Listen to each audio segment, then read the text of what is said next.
Ayong udto sa inyong tanan diha mga busing. Og karong adlaw naami gi kuan ba? Gibuhat sa akong kauban diri sa trabaho nga cage para sa mga kakirels. Og mautod ni siya mga busing.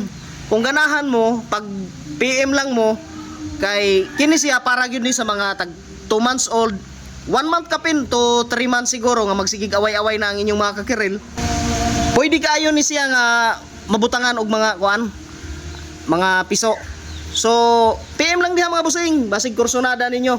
6 doors ni siya para gyud ni sa mga kakirels.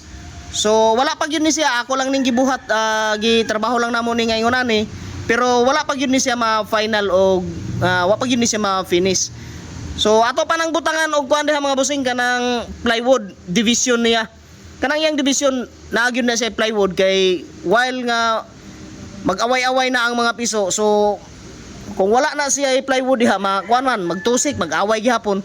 So ato lang butangan og division. PM lang mo mga busing basin og ganahan mo.